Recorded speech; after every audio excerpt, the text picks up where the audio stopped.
मोदी सरकार ने रेल किराए में बजट से पहले ही भारी बढ़ोतरी की है। यात्री किराया आपको बता दें 14.2% बढ़ाया गया है, जिसमें 10% फ्लैट किराया है और 4.2% डीजल पर होने वाला खर्च है।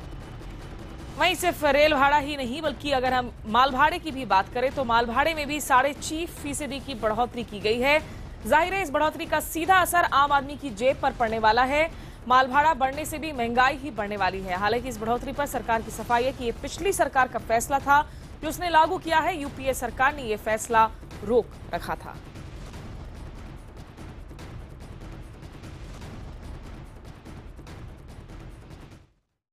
Today I signed that order. It will come into effect on 25th because the officers require another 2-3 days time to implement it. It was done by the previous government, and an interim budget, a consolidated budget was given by them on the basis of the fare hike. So to meet all the necessary expenditure, I was forced to implement the order that was done by my earlier government. तो नरेंद्र मोदी ने कुछ दिन पहले ही संकेत दिए थे कि आने वाला जो बजट है उसमें कुछ कड़े कदम भी उठाए जा सकते हैं। आइए देखते हैं कि मोदी सरकार के इस फैसले के बाद कितना महंगा होगा अब किराया। सबसे पहले अगर हम दिल्ली मुंबई राजधानी एक्सप्रेस की बात करें, यहाँ पर AC1 जो पहले 4,135 रुपए में आप इसके टिकट खरीद सकते थे, अब ये 4,722 रुपए में आपको ये टिकट्स हासिल होंगे। AC2 टियर की अगर हम बात करें तो ये पहले 2,495 रुपए और अब जो है लगभग 400 रुपए ज्यादा 2,849 रुपए इसका किराया कर दिया गया है। AC3 टियर पहले 1,815 रुपए का था, लेकिन अब इसमें भी लगभग 200 रुपए से ज्यादा की बढ़ोतरी की गई है। अब ये 272 रुपए का हो चुका है। ये तो बात हो गई दिल्ली मुंबई देश की राजधानी और वित्तीय राजधानी सेक्टर की। दिल्ली और बेंगलुरु आईटी सिटी की हम बात करें, यहाँ राजधानी एक्सप्रेस AC1 पहले 5,915 रुपए में आप खरीद सकते थे, लेकिन अब जो है ये 6,754 रुपए का हो जाएगा इन नए दरों के लागू होने के बाद। AC2 टियर पहले 3,085 रुपए के थे, इसमें भी लगभग 600 रुपए की बढ़ोतरी 4,094 रुपए में अब यह हासिल होंगे। AC3 टियर पहले 2,600 रुपए का था, जो कि अब 3,000 के करीब जा पहुंचा है। 2,969 रुपए के हो गए हैं ये रेल टिकट्स। दिल्ली कोलकाता की बात कर ले, सिटी ऑफ जॉय में जाते वक्त भी जो है बहुत ज्यादा जॉय शायद अभी नहीं रहे आपको अगर आप रेल से यात्रा कर रहे हैं, क्योंकि AC1 पहले 4,390 रुपए का हुआ करता था, अब ये 5,013 रुपए का हो गया है। AC2 पहले 2,635 में आप खरीद सकते थे, अब 3,009 रुपए आपको अपनी जेब से ढीले करने पड़ेंगे। AC3 टियर जिसमें ज्यादातर आम लोग ट्रैवल करते हैं, इसमें 1,915 रुपए की जगह अब 2,186 रुपए की पेमेंट आपको करनी पड़ेगी। दक्षिण भारत की है एक और हम डेस्टिनेशन की बात करते हैं, चेन्नई की बात करते हैं। दिल्ली चेन्नई राजधानी एक्सप्रेस का अगर आप सफर प्लान कर रहे हैं तो बढ़े हुए किरायों के हिसाब से AC1 पहले आप 5,635 रुपए में आप टिकट मिलता था, लेकिन अब जो है 6,435 रुपए का हो चुका है ये टिकट। AC2 टियर से पहले आपको 3,440 रुपए में टिकट्स बरामद होते थे, अब 3,928 रुपए आपको देने पड़ेंगे। और AC3 टियर की भी अगर हम बात करें तो 2,515 रुपए की जगह अब लगभग जो है 300 से ज्यादा रुपए खर्च करके 2,872 रुपए आपको चुकाने पड़ेंगे एक टिकट के लिए। और रेल किरायों में ही इजाफा पर और अधिक जानकारी के देने के लिए, खास करके लोगों की प्रतिक्रियाएं हम तक पहुंचाने के लिए मेरे तमाम सहयोगी इस वक्त हमारे साथ जुड़ रहे हैं अलग अलग जगहों से। राजधानी दिल्ली में जहां ब्रजेश तिवारी हमारे साथ मौजूद हैं, वहीं मुंबई से विवेक गुप्ता हमारे साथ जुड़ रहे हैं, लखनऊ से मनोज राजन त्रिपाठी। सबसे पहले ब्रजेश, राजधानी के लोगों का क्या कुछ कहना है, क्या प्रतिक्रियाएं आ रही हैं इस बढ़े हुए रेल किराए पर? बिल्कुल, देखिए स्टेशन के बाहर ही हम लोग खड़े हैं, कुछ हमारे लोग साथ यहाँ पर है। ये आपसे जानना चाहेंगे, रेल किराया बढ़ा दिया गया है, क्या कुछ कहना चाहते हैं? रेल किराया बढ़ाने से गरीबों को बड़ी परेशानी होगी और कई समस्या आ जाएंगी। ब्रजेश, माफी चाहती हूँ, आपको यहाँ पर रोकना चाहेंगे, हम वापस लौटेंगे। इस वक्त पूर्व रेल मंत्री और आरजेडी के नेता लालू प्रसाद यादव प्रेस से मुखातिब हो रहे हैं, हम उसको सुनते हैं। अच्छे दिन मॉर्निंग शो द डेज। भारतीय रेल के इतिहास में ये पहली घटना है इतना बड़ा भारी बढ़ोतरी।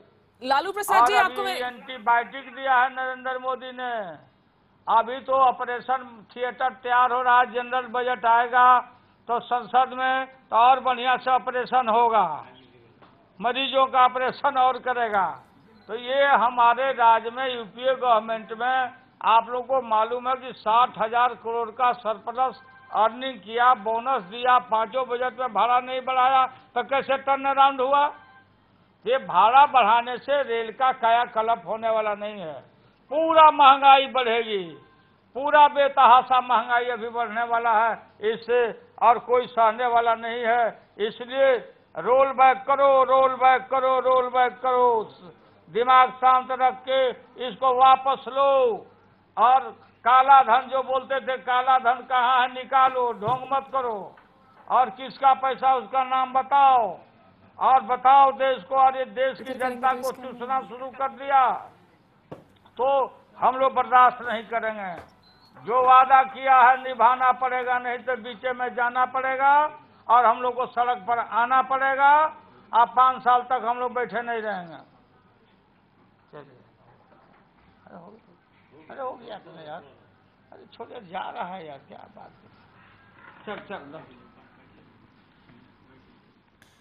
तो पूर्व रेल मंत्री लालू प्रसाद यादव जो कि IBN 7 से बातचीत में प्रतिक्रिया दे रहे थे और कह रहे थे कि अगर इन्हें वापस नहीं लिया जाता है बढ़े हुए किराए को तो उन्हें आंदोलन करना पड़ेगा, सड़क का रुख करना पड़ेगा। और साथ ही साथ ये भी दावा करते हुए कि जब वो रेल मंत्री थे और यूपीए की सरकार थी तो उन्होंने कई हजार करोड़ों का मुनाफा करवाया था, रेलवेज का टर्न अराउंड करवाया था। हालांकि उस पर याद दिला दे कि खुद उनके बाद जब ममता बनर्जी रेल मंत्री बनी थी तो उन्होंने प्रश्न चिन्ह जरूर लगाए थे।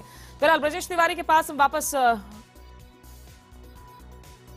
इस वक्त लालू प्रसाद यादव हमारे साथ वापस से जुड़ चुके हैं। लालू जी, क्या आपको मेरी आवाज मिल रही है? लालू जी, स्मिता शर्मा बोल रही हूँ स्टूडियो से। बोलिए लालू जी, आपने अभी जो प्रतिक्रिया दी तो ये अब देखो ये तो मॉर्निंग शो द डेज अच्छे दिन का, अभी तो एक कड़वी एंटीबायोटिक सुई दिया है रेल भाड़ा बढ़ा के, बेतहाशा महंगाई बढ़ेगी। आज जो जनरल बजट बीच का आने वाला है उसके लिए ओटी तैयार हो रहा है, ऑपरेशन थिएटर। उस ऑपरेशन थिएटर में अभी बढ़िया से ऑपरेशन का सब तैयारी हो रही है, सब जुगाड़ उगाड़ नरेंद्र मोदी गुजरात मॉडल का कर रहे हैं। तो सब देशवासी को मालूम हो जाएगा कि ये क्या है। रे गणेश जी को दूध पिलाने वाला ये पार्टी कैसे गणेश जी को दूध पिलाया और कैसे झांसा में देके सबका वोट गिरवा लिया। लेकिन लालू जी, क्या आपको ये नहीं लगता कि जब हम कहते हैं कि गुड इकोनॉमिक्स जो है बैड पॉलिटिक्स होता है, ये स्मार्ट पॉलिटिक्स करने की कोशिश तो नहीं करने की? इस वक्त उनको एक मैंडेट मिला है, उन्हें पता है अगले 3 साल तक कुछ कड़वे जो है कदम वो उठा सकते हैं अर्थनीति को थोड़ा दुरुस्त करने के लिए। क्या वो टाइमिंग का कहीं इस्तेमाल तो नहीं कर रहे हैं उसके लिए? जो धनी लोग है वो तो बर्दाश्त कर लेगा, लेकिन जो निम्न मिडिल क्लास या जो महंगाई के ऊपर जो असर पड़ने वाला है, इसमें कोई पॉलिटिक्स और राजनीति का कहीं एक भी कनवा कोई गुंजाइश इसमें नहीं है। हम बोलते थे कि भारतीय रेल जर्सी काऊ है, अर्निंग हॉर्स है, जहां 2/3 माल जा रहा रोड से उसको रेल हेड पर लाने का एक्सरसाइज इन लोगों को करके अपना आमदनी बढ़ाना चाहिए था, गैप को पूरा करना चाहिए था। तो ये तो अडानी को देने जा रहा है प्राइवेट सेक्टर में, ये दे देगा, प्राइवेट सेक्टर में दे देगा, ये पक्का हम जानते हैं। सब बात इशारा हो रहा है रेल ही एक था हमारा सभी लोग के लिए, रेल को निजी क्षेत्रों में देगा। अटल जी थे उस समय भी पूरी जोरों से चर्चा में थी और वहां पर बहुत सारे पदों को सरेंडर किया गया था। अभी भी जितना सेंक्शन पोस्ट था वो पोस्ट नहीं है, जिससे बेरोजगारों को मतलब रोजगार नहीं मिल रहा, नौकरी नहीं मिल रही है। लेकिन लालू जी, जिस तरीके से इस वक्त एनडीए का कहना है कि भाई ये फैसला तो यूपीए सरकार के वक्त में ही ले लिया गया था, सिर्फ इसकी नोटिफिकेशन को रोका गया था, हम उसी फैसले को लागू कर रहे हैं। 16 मई को ये फैसला ले लिया गया था, इसे रोक लिया गया था इलेक्शन रिजल्ट्स के मद्देनजर। कागज दिखाओ, कागज कहो कि कागज दिखाओ। तुम यूपीए सरकार को गाली देते हो और बोलते हो प्रधानमंत्री मनमोहन सिंह को, तो फिर यूपीए का जो किया हुआ वही काम करो। कभी भी यूपीए ने नहीं बढ़ाया था, ये गलत बात है। नहीं, उनका कहना है कि 16 मई को ये फैसला लिया गया था मल्लिकार्जुन खड़गे ने, अगर आपको याद हो, क्योंकि उसकी रिपोर्टिंग भी हो रही थी उस वक्त, लेकिन बाद में उसे 20 जून तक के लिए जो है उसे फिर कहा गया कि नहीं, नई सरकार आ जाए वो ये फैसला ले ले, उसे रोक लिया गया। नहीं तो आप क्या कर रहे थे?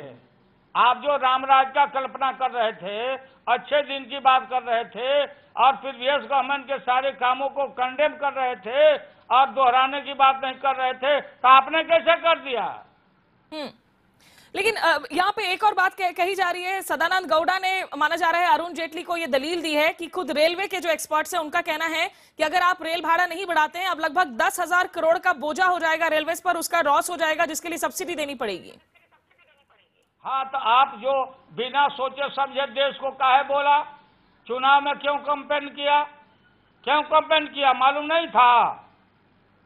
नरेंद्र मोदी चीफ मिनिस्टर थे और ये ऑपोजिशन लीडर थे जेटली जी, इनको पता नहीं था देश के हालात के मामले में? तो हालात ये आपने क्यों किया?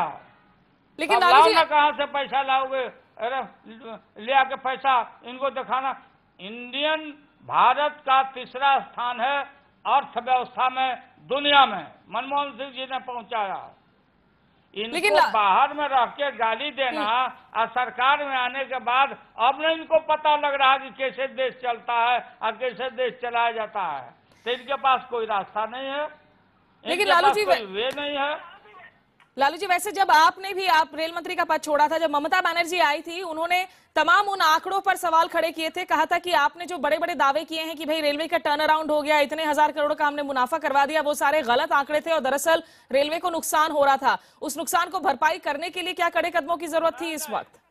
दीदी ममता बनर्जी को जो आशंका था उसका सारा थॉरो चेकिंग हुआ और सारा बात हुआ, और जो हम बोले थे उसी पर काम है। जाके कागजात ले लीजिए ना इंडियन रेलवे से। जो 60,000 करोड़ का सरप्लस बनी भारतीय रेल, भारत सरकार के पास, हम हाथ नहीं पसार रहे हैं, देख लेना। एक पैसा नहीं लिया हमने भारत सरकार से, कोई सहायता नहीं लिया। अपने पैरों पर खड़ा होके हमारे देश के कर्मी 14 लाख अफसर कर्मचारी मिल के भारतीय रेल का कायाकल्प किया, जिसका कथा हार्वर्ड से लेकर दुनिया भर के विद्वान, वो लोग बेवकूफ नहीं है, आके हमसे पढ़े समझे। और ये तो बिल्कुल अदानी को देने जा रहा है, सब रेलवे को दे देगा प्राइवेट सेक्टर। सर, तो मतलब अब जो 10,000 करोड़ के नुकसान की बात की जा रही है, लॉस की बात की जा रही है, उसको आप नहीं मानते, तो आगे आपका जो रवैया होगा, आप कैसे इस मामले को उठाएंगे? आपकी पार्टी क्या करेगी इस वक्त? हम रेल भवन में नहीं ना बैठे हुए हैं कि क्या बात की जा रही है नहीं की जा रही है। पहले आगे पैसा दे रेल को, तो जनता का खून चूस के तुम जनता का खून चूसोगे, महंगाई बढ़ेगी। आज जो वादा किए हो इसको रोल बैक करो, वादा किए हो निभाना पड़ेगा, नहीं तो बीच में जाना पड़ेगा और हम लोगों को घरों से निकल के सड़क पर आना पड़ेगा। रोल बैक करो, चलिए बहानाबाजी नहीं चलने दिया जाएगा। चलिए, बहुत बहुत शुक्रिया। लालू प्रसाद यादव, पूर्व रेल मंत्री, जिनका कहना है कि आप महंगाई के दिन जो है लेकर आ रहे हैं एनडीए सरकार और अपना वादा खिलाफी कर रही है, जो चुनाव प्रचार के दौरान वादे किए थे वो पूरा नहीं कर रही है और जरूरत पड़ा अगर इसे रोल बैक नहीं किया जाता बढ़े हुए रेल किरायों को, तो वो आंदोलन भी आगे करेंगे।